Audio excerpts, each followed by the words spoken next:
We started with the jug band.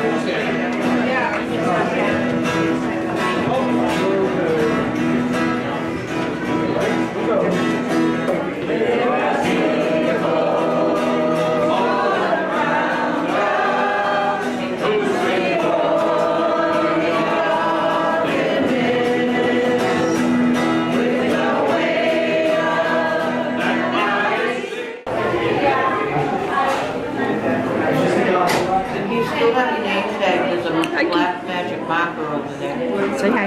Oh, I don't want it. Here's Miss Beautiful April, who's going to sing a song today. I'll be singing with the jug band. I'm a member of the house. No, hi, welcome to the Point After Club.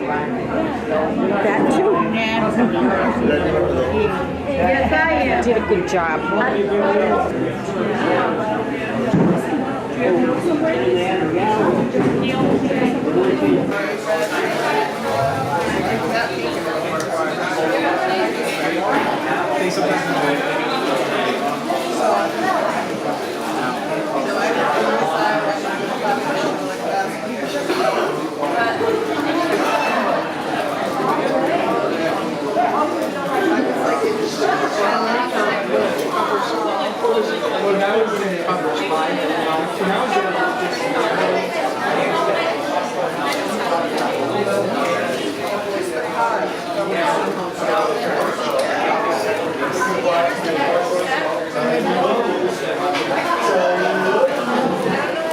Hello.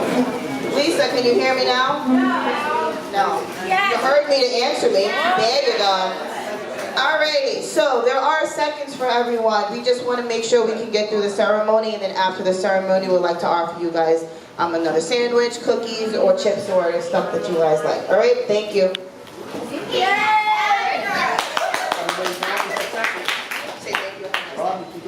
Thank you. Have a nice day. It's literally done by members and staff together. So like, I had a member helping me with the spacing, I did some of the writing. Another member who's more, actually, you met her, Mary? Yeah. She actually drew the roses and stuff like that. And, you know, and so that's a great reminder of what we can do together. Good afternoon, everybody. Good afternoon. We're the Point After Club All-Star Jug Band and Chorus. We've got some great songs lined up and want everyone to sing along with us, so let's get started. In honor of Rose Coppinger, we'll kick it off with some Irish music. These are songs that everyone knows, so come on and join in.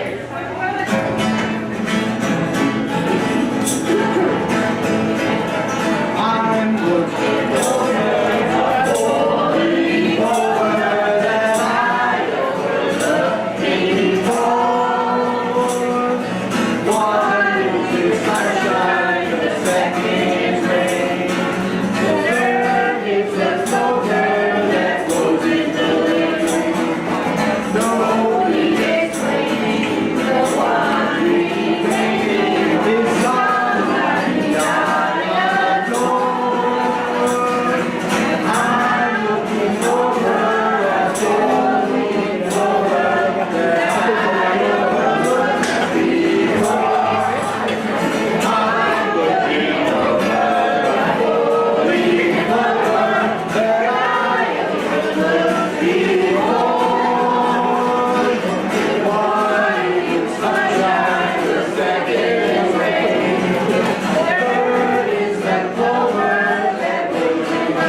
dedicate this one for Rose Coppinger. It's a popular Irish song. Okay, My Wild Irish Rose. My wild Irish rose, the sweetest flower that grows. It's everywhere, but none can compare with my wild Irish rose. My wild Irish rose, the sweetest flower that grows. As you make for my sake, they can dedicate the world on my wild Irish rose. My wild Irish rose, the sweetest flower that grows. As you make for my sake,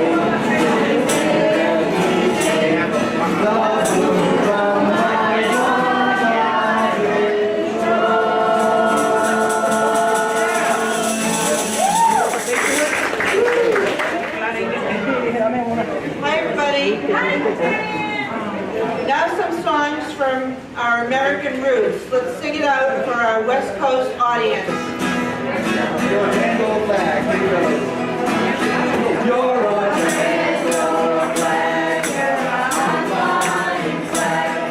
Whatever seas may bring, you're the emblem of the land I love, the home of the free and the brave.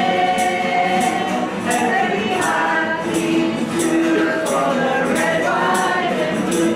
Where is terror of foes your friend? Oh, the rain can see your top. You're high on the red flag. I'm a Yankee Doodle Dandy. I'm a Yankee Doodle or die. But will I tell you of my uncle's stand? But on the 4th of July, I felt a Yankee Doodle sweetheart. She's my Yankee Doodle dance. Yankee Doodle, when you got it, when you ride a pony, I am a Yankee Doodle boy.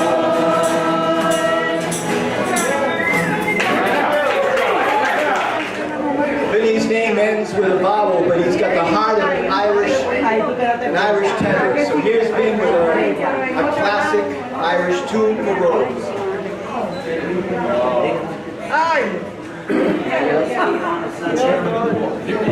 Hello, how's everybody doing tonight? Not tonight, I mean this afternoon.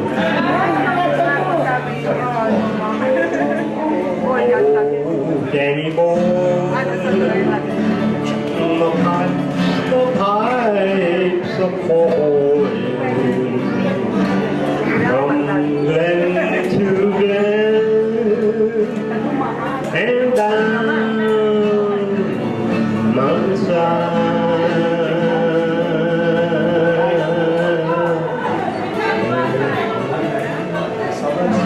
The summer's gone and all the roses follow me. 'Tis you must go by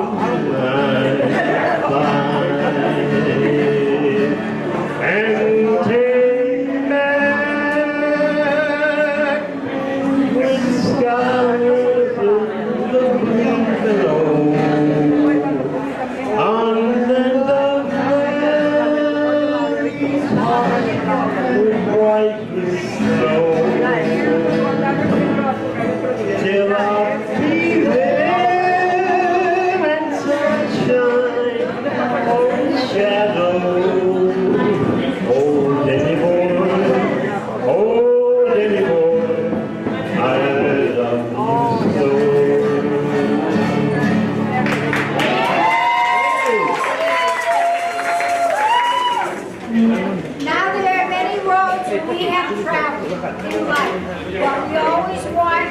Take us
Molly.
afternoon. My name is Priscilla Porco, proud Point After Club member. We are glad that your life's journey has brought you here to us, this special event. We are gathered here to dedicate the Rose T. Coppinger Member Resource Room. Rose was the founding director of the club and a visionary leader in the Greater Lawrence community. We have some special speakers and a ribbon cutting ceremony to conclude the event. It is my honor to introduce the chair of the Friends of Point After Club Advisory Committee, Gary Keaton. I'm Gary Thomas Keating, and I am very honored to welcome you to the Point After Club and to the dedication of the Rose T. Coppinger Members Resource Room. Today we celebrate the extraordinary power of one person who made an important and lasting difference in the community. However, Rose herself would be the first to say that she didn't do it alone. To paraphrase her own saying, if you're working alone, you're not doing it right. She saw that people coming to Lawrence with psychiatric conditions after years of institutionalization were having a hard time. They felt afraid and isolated. So leading by example, as she most often did, she looked for partners in the community to help her solve the problem. With the advice, aid, and support of DMH and its Psych Patient Reintegration Program, the YWCA, potential members and their families, and others, Rose and the charter members founded the organization that served first as a vibrant social organization in 1980. The charter members themselves named the Point After Club in reference to the time in which they felt relief after the release from hospitalizations. PAC became a place of support, comfort, guidance, and light for many who lived far too long in the shadows of society. With the support of MHRP, our first hospice agency, the club grew quickly. The first members and Rose had seen that they knew there was more they could do to help those with psychiatric conditions now living in the community, in a world that didn't understand their particular problems and needs. So with the guidance of Rose and a small professional staff, PAC grew to develop programs that help members with housing, employment, wellness, and educational needs. The Lawrence Masonic Lodge became an important partner as part of this mission and as our landlord for many years. Over time, Rose mentored many members and staff who went on to lead successful lives because of her guidance. You'll hear several members tell their stories about their relationship to the club and their mentoring by Rose. One of those mentored is her son Thomas, who joined the staff some years ago, learned his lessons well, and today leads PAC with a steady hand. Yes, he does.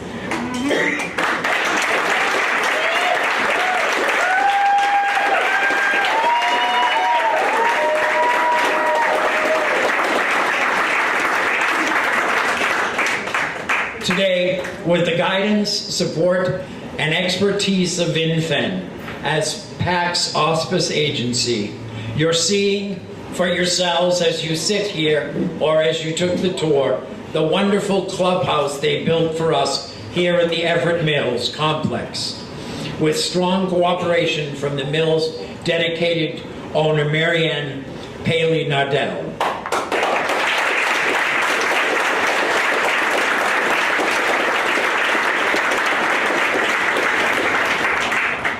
PAC recently received its new national clubhouse accreditation with extensive positive feedback.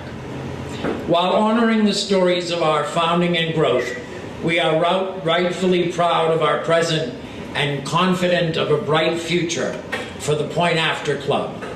And as the song that was just sung says, holding hands we together faithfully face the future. Thanks.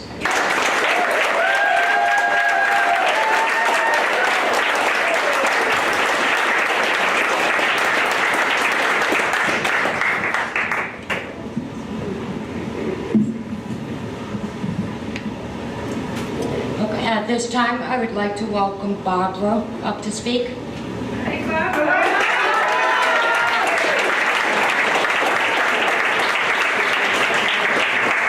Good afternoon, everyone. My name is Barbara Hendrick, and I'm here to share with you what Rose T. Carpenter meant to me and others of the Point After Club community.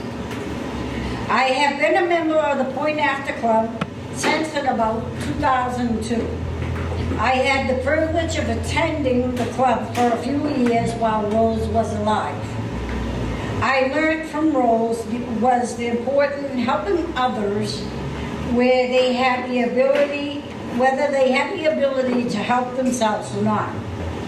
People who live with mental and physical conditions, she provided us with a place to come daily and to participate and learn in life skills, as well as to make friends, socialize, and be part of a community.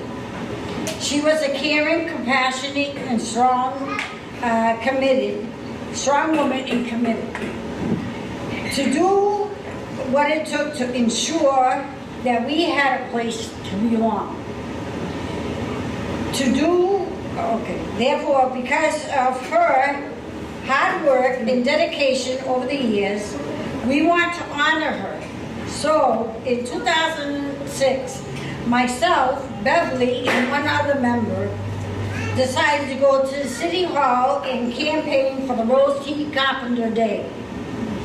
We met with the mayor at the time, Michael J. Sullivan. We explained to him what Rose meant to us and all the other members at the Point After Club. We told him how her passion and years of hard work here in the city of Lawrence has built a community within a community. A community where everyone feels welcome. Everyone encouraged to learn new skills and everyone belongs. For after all, everyone is someone in the Point After Club. At the end of the meeting with the Mayor Sullivan, declared October 1st, Rose T. Carpenter Day. On October 1st, 2006, we held our first Rose T. Carpenter 5K road race.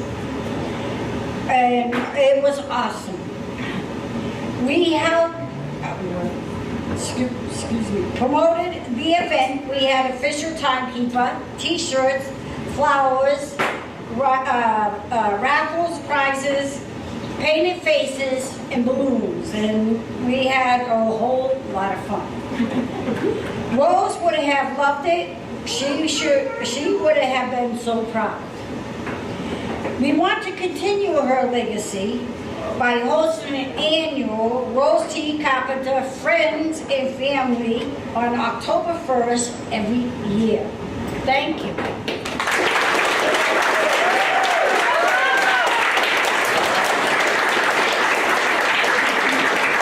Now, if I can get my son to come up and speak. Hi,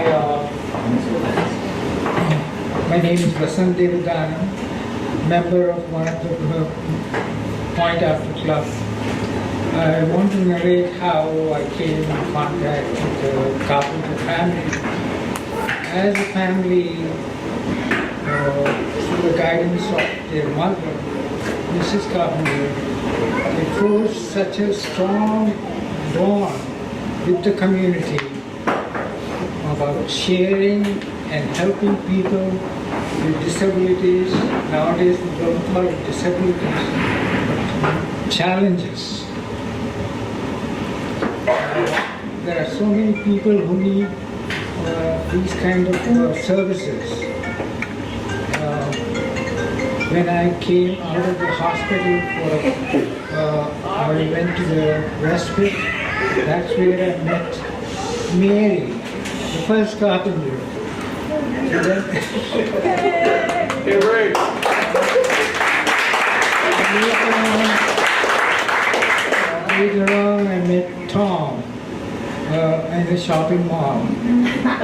I did not know all these people were carpenters. They were planning behind my back my welfare. Soon after I left the respite, I was given an apartment. Well, it was brand new.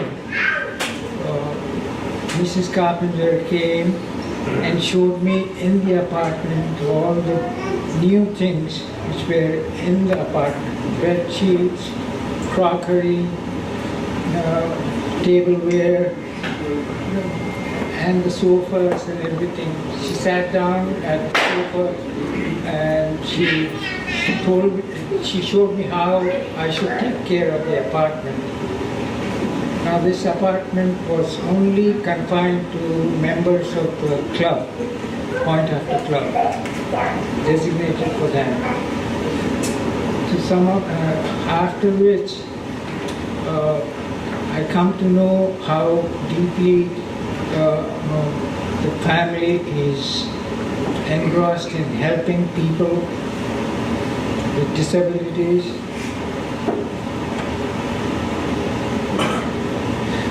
And I have disabilities too that I'm facing. But how to get rid of this disability, one course is to get back to workforce.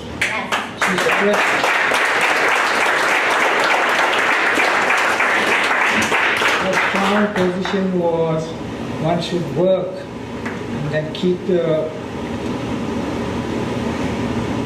yourself occupied instead of wasting time. She was a great motivator, and likewise in her footsteps, I think Tom took care of that, and Anna and Mary, the family members, and the rest of their spouses, they all have at each and every occasion, starting from Valentine's Day, in the March, St. Patrick's Day, and then Easter, which is, I feel personally, was very important to them as a family. I see so many new faces, some of them, I'm looking at this lady after a very long time. An old face. So I'm so happy. When I see all these things, this is just my experience. But there are, what crowd you're watching just now is just 1/12 or maybe 1/8 of the crowd whom Mrs. Coppinger touched their souls, so to say, and helped them out, encouraged them to work and pursue, be helpful. One of the sayings for her is to be useful.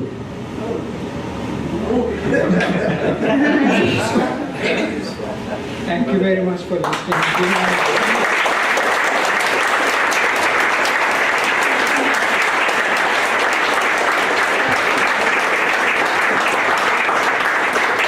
Okay, now I'd like to have Fernando come up.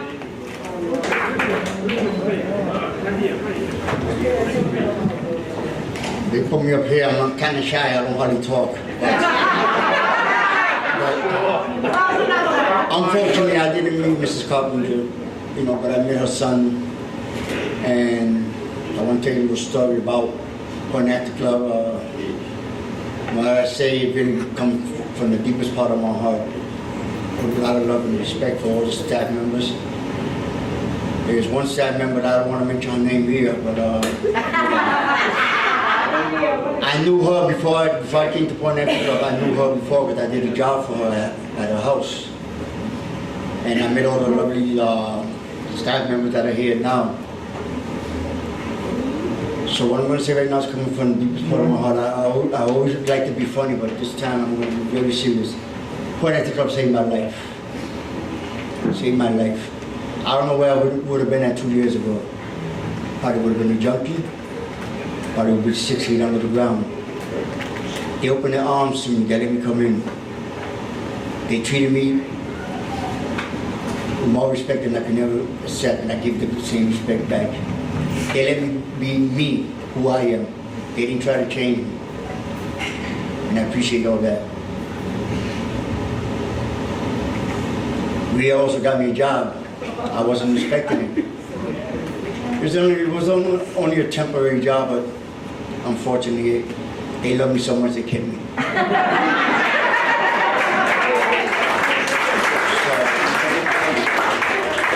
You made me cry for that. I know. So, Tom, Rhea, Julia, Lisa, if I missed any of your name, I'm sorry. Thank you very much for giving me the opportunity of being me and showing you, letting me show you what I'm capable of doing.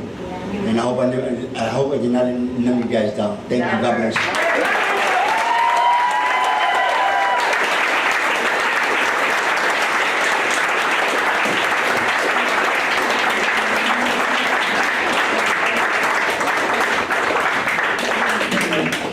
And now if I can get Joyce to come up.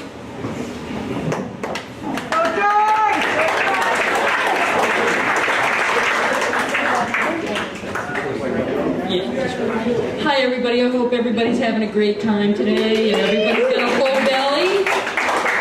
My name is Joyce Roth. I became a member of the Point After Club when we were over on Jackson Street at the Masonic Temple. And I was introduced to the Point After Club through DMH. And I have to be real honest with you, that when I first get introduced, I wanted no part of it whatsoever. It just wasn't a place for me, but hanging around the house was not a place for me either. I finally realized that it was a good place. It was a good place for me to come. And now I can say that I have one of the biggest families, friends, and support group that anybody could ever imagine.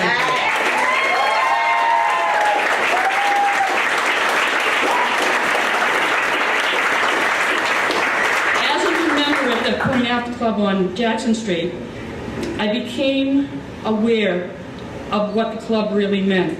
And back then, I wrote a little something, and here's how it goes. Rose Coppinger planted a seed as far as she could. She watched and nurtured it as years passed. She saw it grow into something it is today. And now in my heart and soul, she is here to stay. Her legend lingers on in each aspect of the club. That goes to show you how much she will always be a fond memory. And somehow she will never leave, guiding us as we take her prize and make it bigger and better than anything imaginable.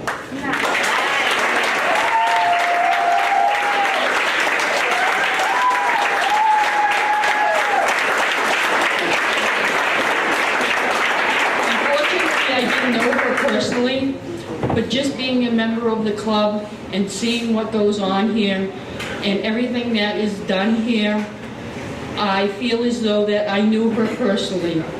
And I'll always carry her with me in my heart, and she'll always be the number one. She started this club, she had something in mind. All of us have friends, we all have family here, and this is the place to be. Thank you.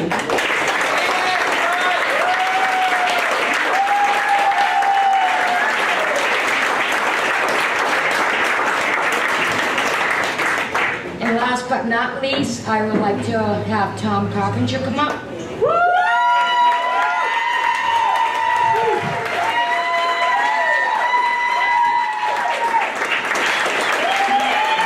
How do you follow that, huh? Come on. How beautiful is that?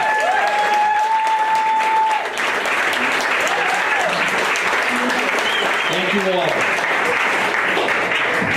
Thank you all for coming. What a beautiful crowd here today. And like I said earlier, you know, these things just don't happen. There's a lot of work in this community. I want to thank all the staff, the members. Could the staff please stand up? Joyce, Rhea, Dave, Lisa, Jonathan, Alvin, Melissa, Julie, John Davies, and honorary staff. I forget anybody. I said Rhea. Julia, where's Julia? Rhea, yeah. You guys are the best. You know, as who started this conversation talking about? It was Gary Keaton. Gary did a wonderful job, by the way. Thank you so much. That was beautiful. Clearly, I can't do it alone either. You know, my mother couldn't do it alone, and I've got this incredible staff that works with me. And this whole model, recovery through work here, is about my staff and these beautiful members. Could the members of the Point After Club please stand? Love you guys. It's about a partnership. It's a partnership. It's members and staff working together. We work together every day. We make beautiful things happen. You know, it's that partnership that develops as a community. This is an intentional community to work together, to run this clubhouse, to develop individual opportunities for members so they can reach their goals, get a job, get safe, affordable housing. Look, we got to work on that, that's for sure. There's no doubt about that. But we face that challenge, and we're working with our community partners to do that. Health and wellness, social, recreational. And you know, when you ask the members, you know, we love the jobs, we love the safe, affordable housing. What they like about the club most after a while is it's the friendships, it's the relationships that they make. And a lot of it's a lot easier to make a relationship when you're doing something in a community together. And that's part of how this model works, is we work together, and we certainly play together. We have a lot of fun together too. Everybody's somebody. And everybody's somebody. That's right. So my mind was swimming this morning when I woke up, when we talked about, you know, thinking about what do I say here. You know, there's so many stories I could go through, you know. From thinking about my mother, most of the time I think about Thomas. She always leave the club and come back with something more for me to do. You know? But just to go back, you know, I've been blessed with an incredible family, my mother, but also I got some representatives of my family right here. Stand up, guys. I can sue. Come on, hold on here.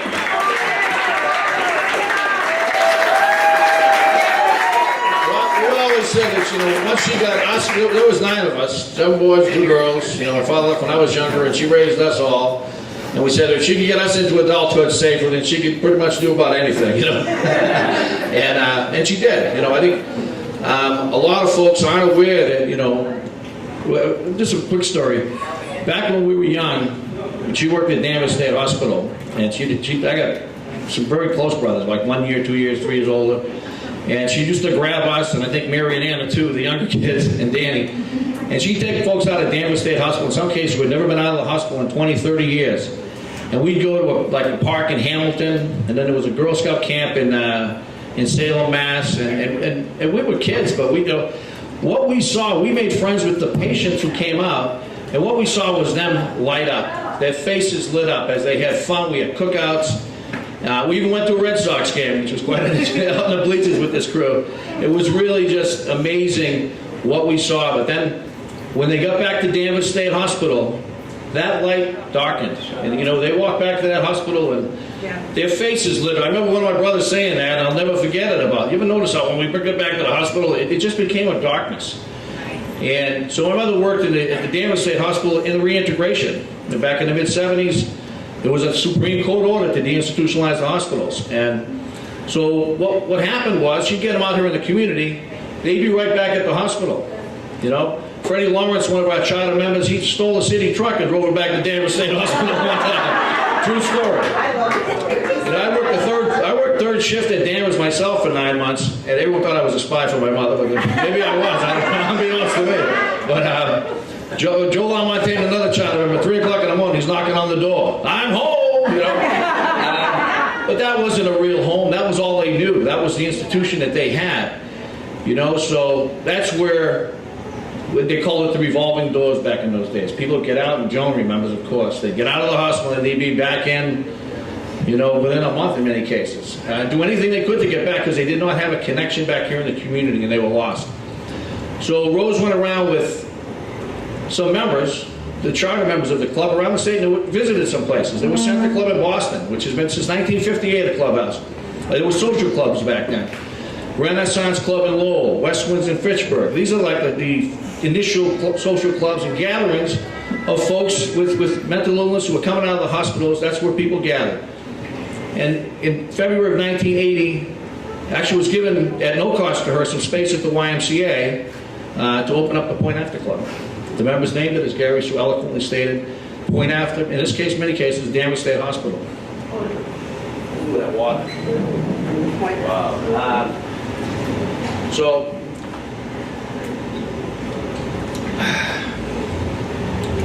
in June of 1980, we got Commissioner Oken. How many people remember Commissioner Oken? How many Jones and Gene? He's a wonderful man. He was the commissioner of the Department of Mental Health. Came out and we received full funding for a social club reintegration program with 7 days a week. We were supposed to be open 10 to 10, 10 in the morning till 10 at night, 7 days a week.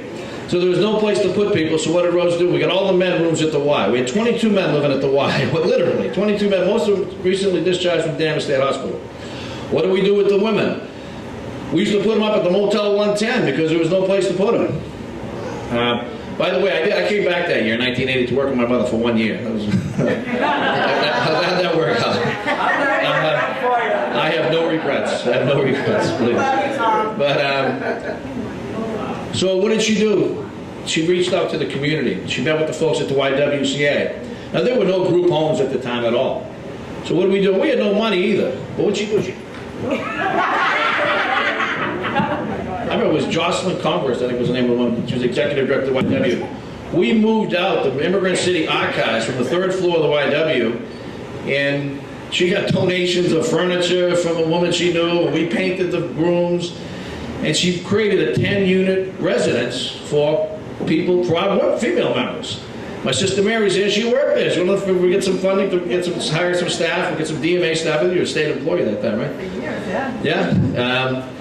So one thing I wanted to mention that maybe people don't know also is not only did she start the Point After Club, Rose was on the, she saw community needs for our members and saw it for the whole community. And she was also on the steering committee that started both of the homeless shelters in Lawrence, the Lazarus House, the Daybreak Shelter. She was the president of Neighbors in Need for many, many years.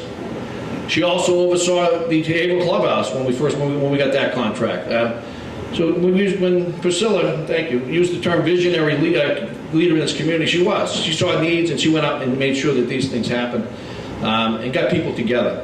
We're very fortunate today, as I look around the room with the mixed group of a lot of community partners. I'm thrilled. Mike Mitchell from Lawrence Heritage State Park. Yes, Mike, we love you guys. Gary brought up our partnership of 29 years. We're at the Masonic Temple. John McKenzie, Mary Ann McKenzie here. Mary Ann worked for the Department of Mental Health, and she told my mother about it. My mother spoke with these guys at the main Masonic Temple, and next thing you know, we were moving in a couple of months later into much bigger space. But See what she did? Those Masonic women. we have our friends, and I do mean this, our friends and partners in the community here at Mental Health from the Department of Mental Health. We have Steve Leroyan here, the site director. Bob Weeks. Cecily Long. Dave Tagliaferri, these guys, solid. We work with them. We work with our members, and we're so blessed to have them. Jim Bouchane's here from Heritage State Park too. A few months, probably about 2 years ago now, we were adopted by the Central Middlesex NAMI when our NAMI had closed, and I met a wonderful man at Elmbrook Place where my wife Linda was working at the time. And they kind of adopted us, and we've since been working with them on the NAMI Walk and other adventures, and they've been very supportive of us. And our friend now is the president of NAMI Mass, Tom Skirfield. Tom.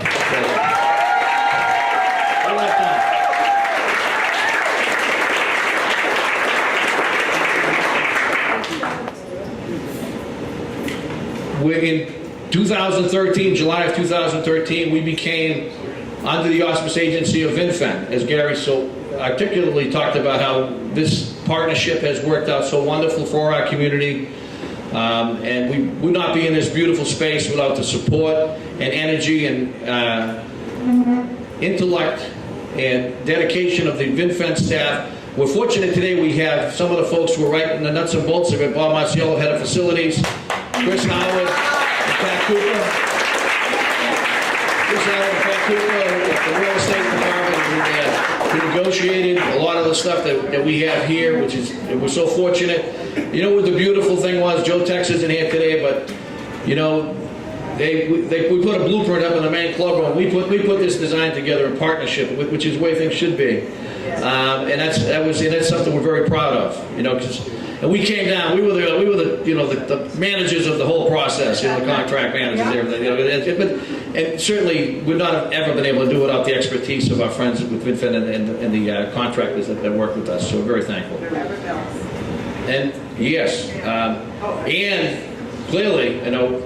We looked all over the city for a new space. We're up on the 4th floor here. We were going everywhere, from the South Canal to the old bowling alley to the Catadella Funeral Home to over by City Hall and God knows where else, but many other places. And all along, we were on the 4th floor here in the Everett Mills.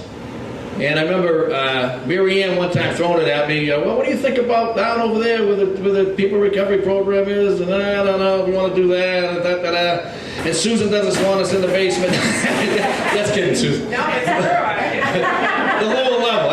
They said the basement the other day. I said, Tom, no, there's no basement. It's the lower level. We're in the lower level.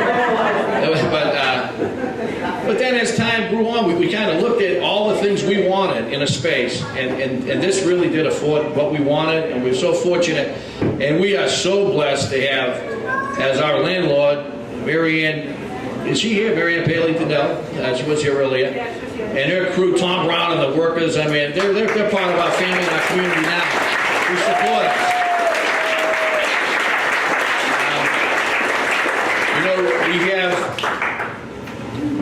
We're part of an international network. Gary said we had a national accreditation. It's actually an international accreditation here in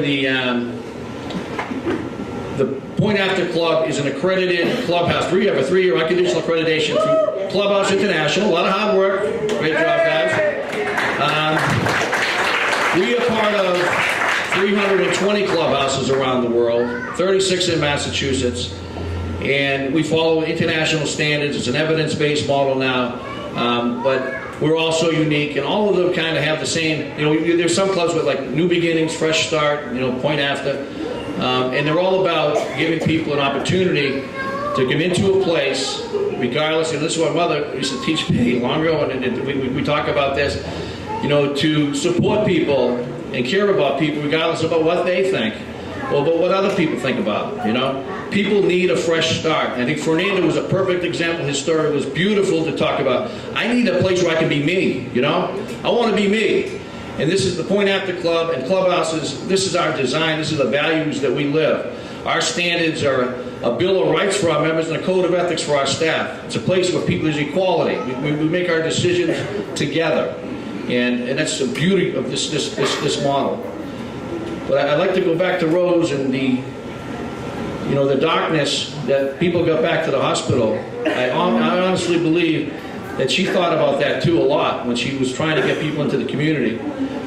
And I really do believe, I remember in the early years, you know, just the relationships. The thing that really got me was, you know, a lot of members would go to the club. There was literally a guy who was across from the Common. He was walking back and forth from his time at Danvers State Hospital because he was on the ward. He used to walk the ward every day. I knew him when I worked there. He'd do about 50 miles a day just walking back and forth.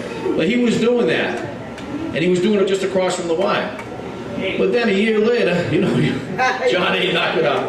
But a few years later, I saw him walking down the street get a cup of coffee with another member, you know.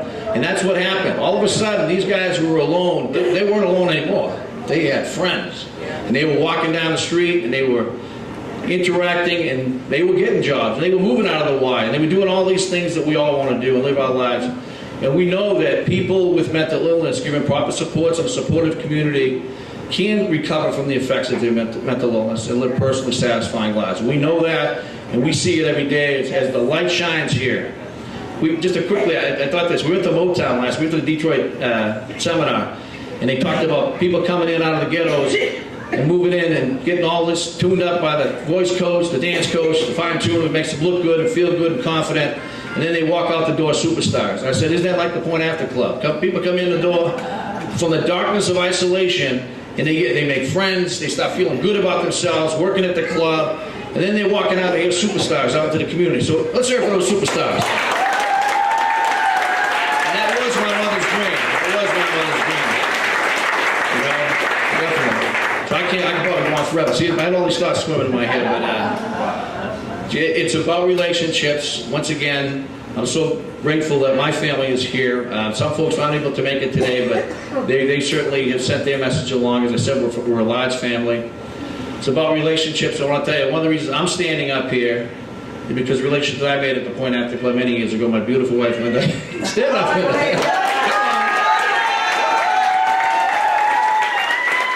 She's got her power scarf on. That's one of Rosie's scarves right there. That's a power scarf. And she cleaned me up, and I'm trying my best, but it all worked. So I can't forget a few more folks. When it comes to the leadership of VinFen, I know that I've been so thrilled, honestly. I know we didn't know what to expect, we hear lots of things, blah, blah, blah. But first off, Christy Joyce, who's not here today, she's having a check-in child. Did the child born? Yes, Charlie, little Charlie. Let's hear it for Christy.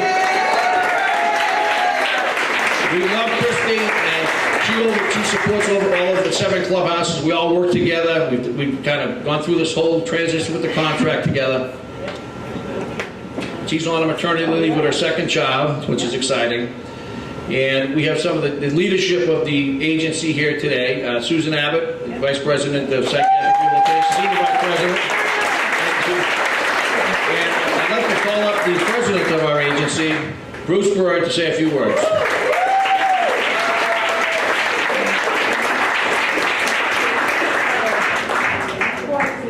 Thank you, Tom. What a hard act to follow, huh? Good grief. Thank you very much. On behalf of the board and all the executive team and all the staff and all the families we serve, it's always a pleasure to be here, especially at this wonderful organization. 40 years ago, we're 40 years old right now. VinFen started with one group home on the corner of Vining and Fenwood Road. That's how we got our name. A group of Harvard psychiatrists said, we want to start a program to help people live outside the hospital. What are we going to name this? We're not going to put anything like behavior or psychiatry. Hey, VinFen, Vining, and Fenwood. That's how we got this wild name. 40 years later, we're serving 5,000, 7,000 people a year. We have 2,800 staff. We have programs all over. Our mission is the same as it was 40 years ago, to help people with serious psychiatric challenges and disabilities live in the community and to live healthy, productive, fruitful, and valued lives as full members of the community. Same mission, right? Same mission as the club. Now we know a lot more. We know that there are evidence-based practices. We know that recovery is important, and we know that the support of people in recovery with each other is so important, and that's what this is so good about. So, a few years ago, we changed our tagline. That's VinFen, transforming lives. No.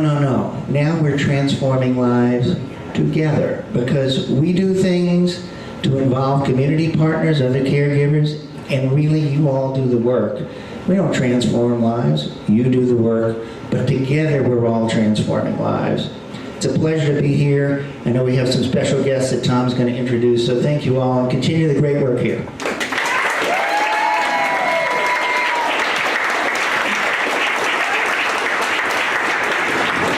There are not many people that I would say are giants in the rehabilitation field, like Mark, as we call her, Rose. But we have one in the room, and I want to have her come up, and she was a longtime friend of my mother, Rose, and so glad she was able to make it here today. We're going to have the rap report. Joan Rapp, come on up, Joan.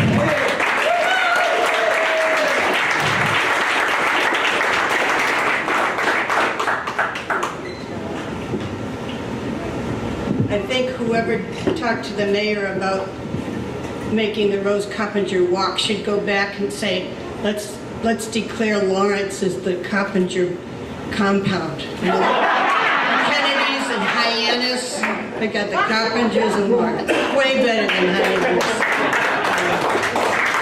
Rose Coppinger was about this big in reality, but to me, she was 10 feet tall.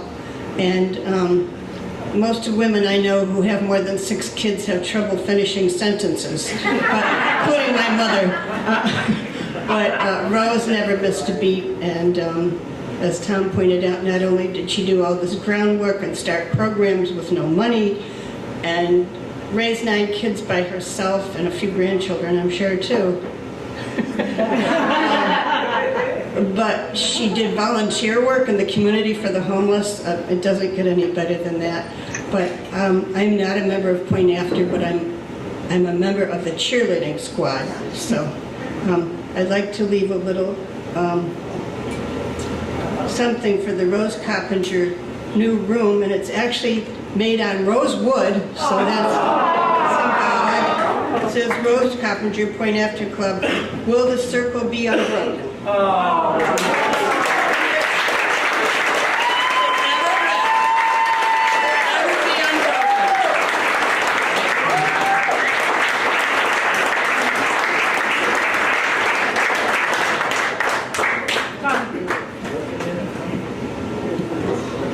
Thank you, Joan. First time I heard of Joan, she was running square dancing on Christmas Day at the Point After Club back in 1980 at the YMCA. That was the first time I met her there. Who is that lady? So one of the things we've been extremely fortunate about is not only the support of the community, but also the legislature here in our community. It started with the legend of Senator McGovern, who was a staunch advocate for people with disabilities, and actually got a lot of monies that allowed us to expand our programs. Following her up was an incredible leader, someone who has been just a tremendous friend to the Point After Club and our community, and a past winner of the Rose T. Coppinger Caring and Sharing Award. I'd like her to come up. She's here, Senator Susan Tucker. Come on up, Susan.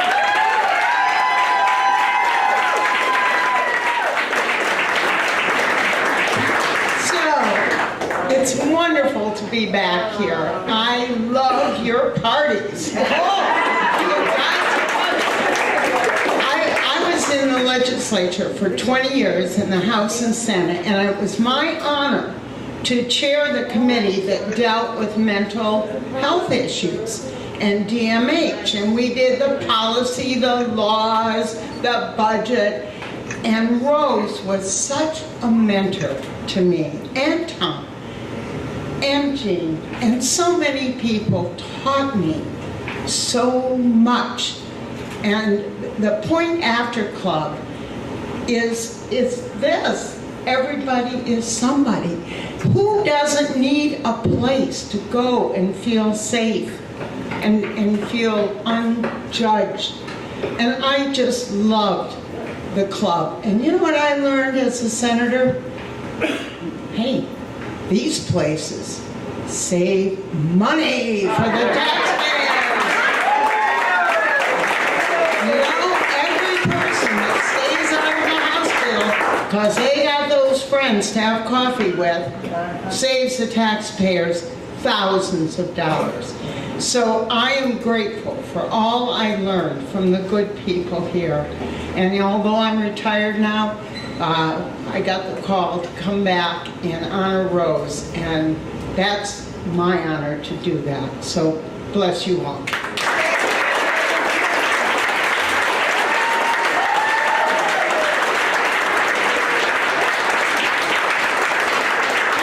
So if you don't know, today's event is being videotaped, and another tremendous community partner of ours is right over here, the executive director of Lawrence Community Access Television, Ginny Alexander. Ginny, thank you so much. And we're going to work on getting that crew, our members over there working, so we can get our frame of mind show. I want to interview Joan Rapp right here. I got to talk to Joan about this afterwards. We've got to do the Rapp report live at Frame of Mind here in Lawrence. And maybe we can get Susan Tucker to do one on advocacy with us. That would be great. We also are very thrilled and honored to have RGP Productions here. We're doing a partnership, a documentary on the clubhouse. What else? Everybody's somebody at the Point After Club. Yes, we are. Yes, we are. And along with RGP Productions. We have the creative and incredible leader, Bonnie DeRosa. She's in the back of the room here. Thank you, Bonnie. We're getting to know some of the crew. Bruce with the camera there, and Brian and Chuck's upstairs, and Lynn and Kathy. And another special guest, we've got Tom, the current Navy Mass President, but a past president and an incredible, another Rose T. Coppinger Kerrigan Shearing Award winner. She's got quite a voice. She was singing to me the other day. Jean DeRosa right here. We love you, Jean. Love you, Jean.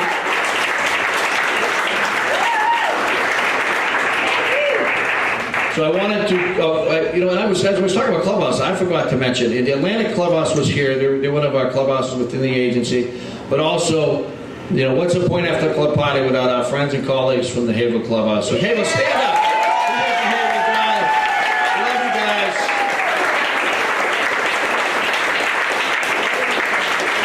They're the ones we get dirty with. We're gonna have some good parties with these guys. We're on the whale watch, and we got the Halloween party coming up. Camping trip. They're really dirty. That's where we really get dirty.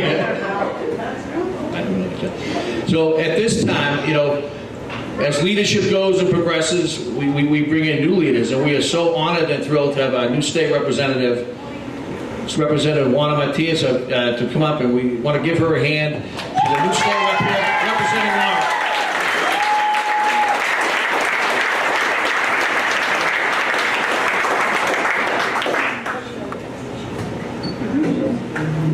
Good afternoon, everyone. Such an honor and pleasure to be here. My name is Juana Matias. I am the newly elected, it's been 11 months now, it doesn't feel so new to me, for the City of Lawrence. I represent about 65% of the City of Lawrence, and I'm going to be perfectly honest with all of you. I am so inspired, empowered by the stories I've heard today, by the love and support that I feel in this room, and on my behalf, I want to thank the staff, Tom, for the incredible work and services and resources they provide to all of you. Thank you.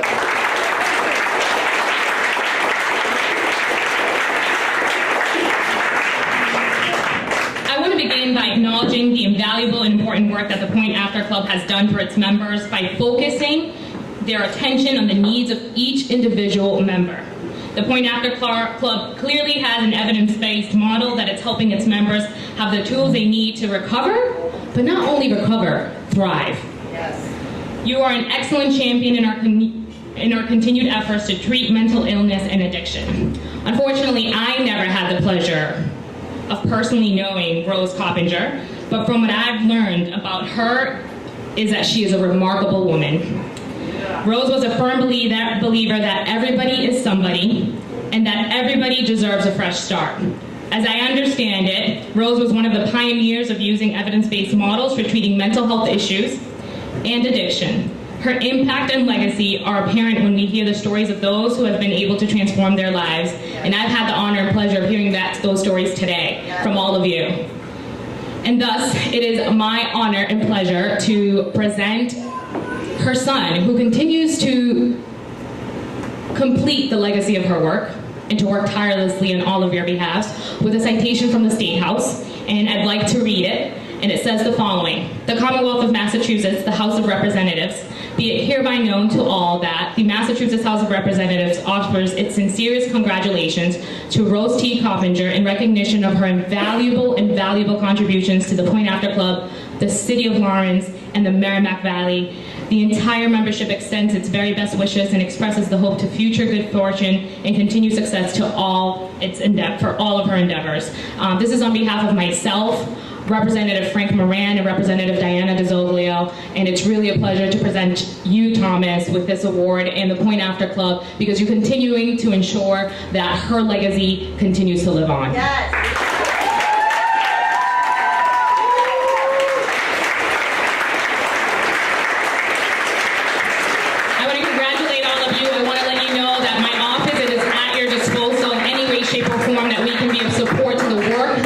Work that you're doing here. We're just a call away. Thank you so much for having me. It's really, really, really been a pleasure to be here. Thank you.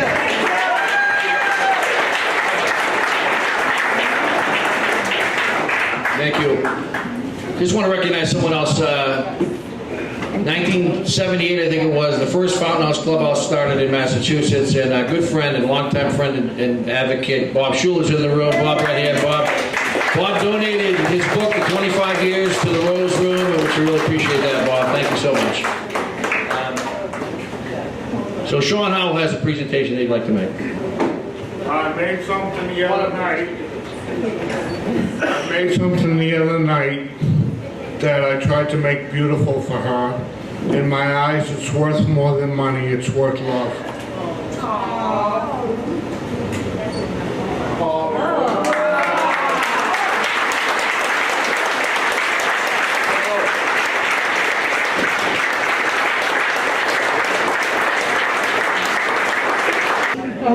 They call it the Rainbow Rose.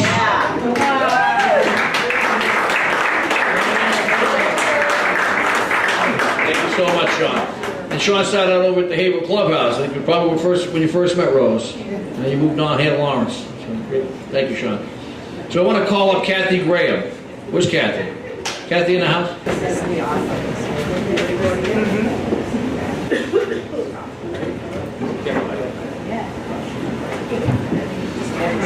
So Kathy was last year's recipient of the Rose T. Coppinger Caring and Sharing Award.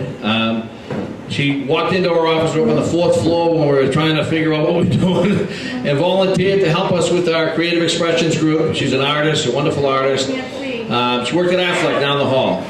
And she's another person who's just become a part of our community.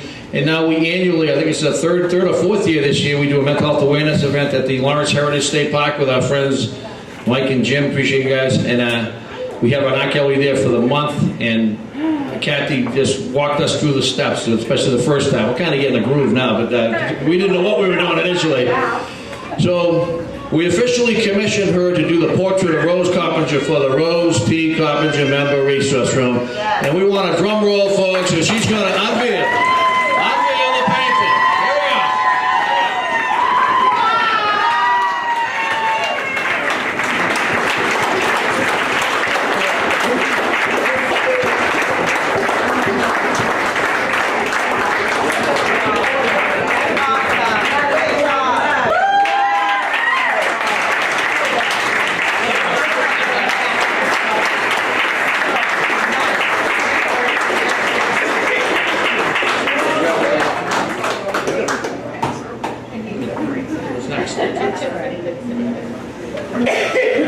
So we have two more things to conclude. My mother favorite poem, and we used to read it at our appreciation nights at time, was a beautiful poem written by Mother Teresa. And we'll call up my son Thomas Jr. to come on up and read it for us. Do it anyway. Hi everyone. This is the poem. People are often unreasonable, illogical, and self-centered. Forgive them anyways. If you are kind, people may accuse you of selfish, ulterior motives. Be kind anyway. If you are successful, you will win some false friends and some true enemies. Succeed anyway. If you are honest and frank, people may cheat you. Be honest and frank anyway. What you spend years building, someone could destroy overnight. Build anyway. If you find serenity and happiness, they may be jealous. Be happy anyway. The good you do today, people will often forget tomorrow. Do good anyway. Give the world the best you have, and it may never be enough. Give the best you have, you've got anyway. Give the best you've got anyway.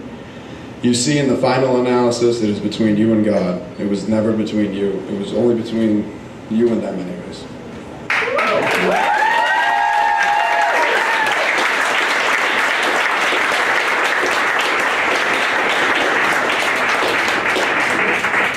John Newbert, where are you, Johnny? Okay. John's a charter member of the Point After Club. And we're going to have a ribbon cutting ceremony down over here that will lead our way. Sean, want to grab that? We're going to bring the picture over. We're going to have a ribbon cutting. And Mary Ann are going to hold the ribbon. My sisters, the A-Team. We call these guys the A-Team because of their incredible likeness to Rosie in many ways. You can go, man.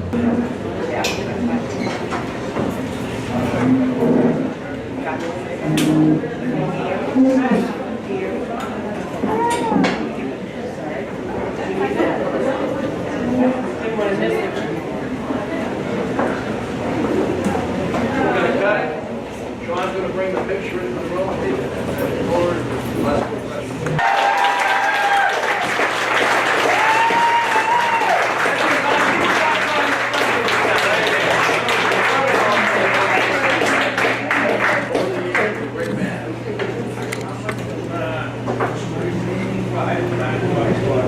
No idea how much.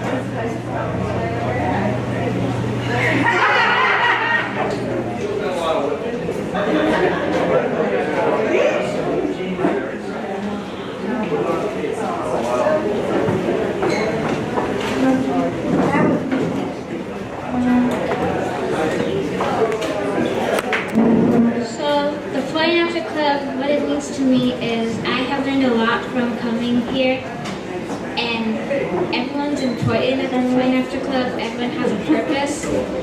I love that everyone is equal, and everyone is somebody at the Flying After Club. I love being a Flying After Club kid.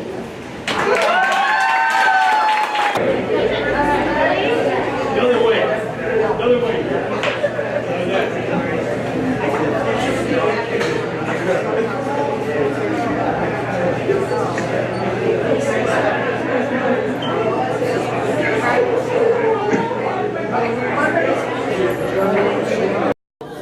Oh, it's your favorite thing. We're gonna have a book talk. Oh, okay.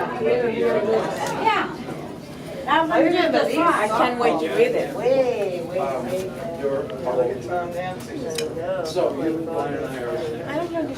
Me and John, I know that you Yes, you do. Your name is not on it. We started with the jug band.